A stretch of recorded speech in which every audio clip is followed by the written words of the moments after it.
كيكاتي وفراولاتي عاملين ايه؟ يا رب كلكم تكونوا بخير. عايزه اقول لكم ان انا لما عرفت ان انا عندي تساقط وراثي، وان التساقط الوراثي دوت لازم افضل مستمره على المينوكسيديل لفتره طويله. كنت بجد متضايقه ومصدومه، وكنت حاسه ان انا مش هقدر ان انا اكمل اساسا عليه. وكنت حاسه ان انا لو استخدمت المينوكسيديل ممكن ان هو بعد فتره يوقع شعري لو انا بطلته. طب هو انا ينفع اصلا استخدمه وارجع ابطله تاني ولا لا؟ فكل الحاجات دي كانت بتدور في مخي اول ما استخدمت المينوكسيديل، وما كنتش عارفه اعمل ايه.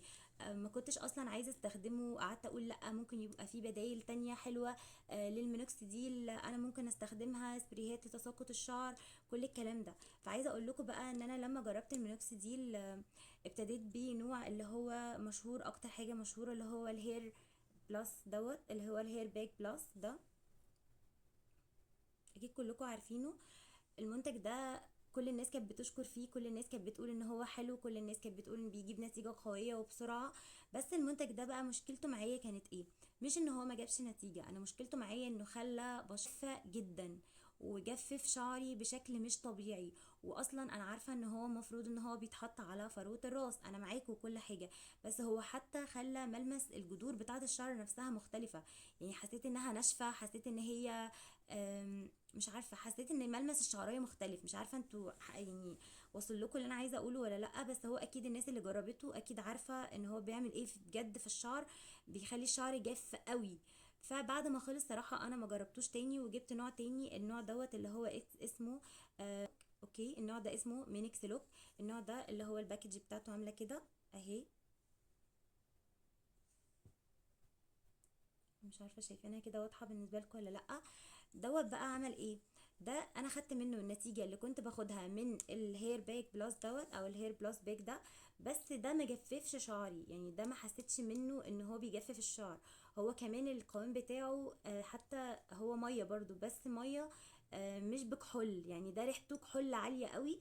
ده برضو فيه نسبة كحول بس مش زي ده، يعني ده اقوى جدا في نسبة الكحول، وريحته بصراحة صعبة قوي، ريحة الكحول فيه عالية جدا. ده برضو فيه كحول بس مش زي ده. ده ما جففش شعري دوت. كنت حاسه ان القوام بتاعه والملمس بتاعه ميه بس مزيت شويه، فما كانش بينشف الشعر قوي مع الكحول. فعايزه اقول لكم ان النوع ده بجد هو اكتر نوع فادني، وده اللي قدرت فعلا ان انا اكمل عليه فتره، واشتريت منه باكج تانية وتالتة. عايزه اقول لكم بقى، لو انتوا بتستخدموا المينوكسيديل فما تفكروش ان انتوا تبطلوه، وكمان ما تقلقوش منه. المينوكسيديل يا جماعه زيه زي اي حاجه بنستخدمها في روتين بشرتنا او شعرنا. يعني احنا كل يوم مثلا بنغسل سنانا، كل يوم بنغسل وشنا، فخلي المينوكسيديل دوت زيه زي اي حاجه من الحاجات اللي احنا بنستخدمها، يعني هو في الروتين بتاعنا. فما تقلقيش منه، ما تقوليش انا مش هقدر انا استخدمه العمر كله. احنا عمرنا ما مثلا مش هتغسلي وشك كل يوم، يعني هل هيجي عليكي وقت تقولي لا انا مش هينفع خلاص اغسل وشي دلوقتي، انا خلاص ما هبطل اغسل وشي؟ اكيد لا. فاحنا زي ما بنغسل مثلا وشنا كل يوم وبنغسل سنانا، احنا كمان هنحط المينوكسيديل زيه زي اي روتين احنا بنستخدمه. اهم حاجه ان انت تستمري فيه عشان ما تجيش بعد كده تلاقي شعرك بيقع وتقولي انا شعري بيقع منه.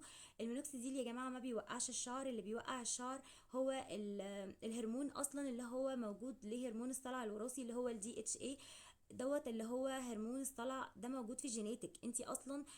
لو ما استخدمتيش المينوكسيديل عشان يوقف نشاط الهرمون ده، شعرك هيبتدي يقع، مش من المينوكسيديل نفسه، انت شعرك هيقع عشان انت اصلا عندك الجين دوت في جينات شعرك، فهتلاقي شعرك بيقع لان مفيش حاجه مضاده للجين ده عشان ما يوقعش الشعر. فمش المينوكسيديل اللي بيوقع الشعر، اللي بيوقع الشعر هو الهرمون نفسه.